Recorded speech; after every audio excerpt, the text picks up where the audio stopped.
Michael Weber, bonjour. Bonjour. Le premier secrétaire du PS, Olivier Faure, a proposé la suppression du régime concordataire d'Alsace-Moselle. En tant que premier secrétaire de la fédération du PS de Moselle, est-ce que vous aviez été consulté et quelle a été votre réaction ? Non, c'est une décision qui a été prise en bureau national et nous n'avons malheureusement pas été consultés ni associés. Je l'ai appris quelques jours après cette proposition et je le regrette. Je le regrette parce que c'est particulier à l'Alsace et à la Moselle. Je pense que c'est aussi une pratique que nous avons dans ce territoire-là qui peut évoluer, qui doit évoluer. Je n'ai pas d'opposition à ce que le concordat évolue, mais je pense qu'il faut le temps de la discussion.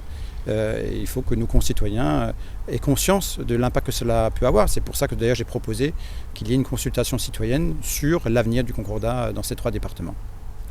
Depuis les scores historiquement bas de 2017, le Parti socialiste est toujours en pleine restructuration.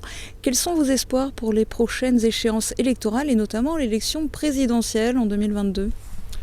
Moi, je ne suis pas un tenant et un partisan de ce débat permanent autour de l'élection présidentielle. Je tiens à le dire parce que même si c'est la mère des élections, il y a beaucoup d'élections qui jalonnent le calendrier électoral. On en a une cette année qui va être importante, l'élection départementale et régionale.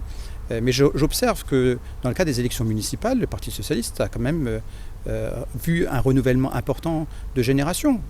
Le maire de Montpellier est socialiste, le nouveau maire de Marseille est lui aussi socialiste. Il y a beaucoup de communes que l'on a gagnées. Alors on a beaucoup parlé de l'avancée des Verts, ce qui est vrai, notamment dans les agglomérations, enfin dans les métropoles, mais on oublie que le Parti socialiste a plutôt bien résisté et moi je fais confiance à ce renouvellement-là. Je crois qu'il est inscrit et que les thématiques qui vont apparaître après cette crise sanitaire, c'est-à-dire certes la question environnementale, mais aussi la question sociale et économique, remettra la gauche en général et le Parti socialiste en particulier sur le devant de la scène.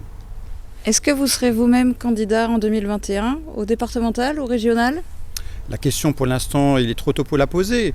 Je ne serai pas candidat aux élections départementales sur ce canton de Sarreguemines.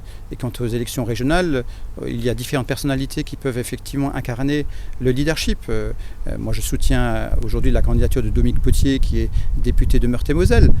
C'est avec lui que je souhaite travailler. Et je pense qu'il peut créer les conditions du rassemblement avec les Verts, avec d'autres forces de gauche, pour faire en sorte que le score de la gauche sur ce territoire et sur cette région Grand Est soit le plus important possible.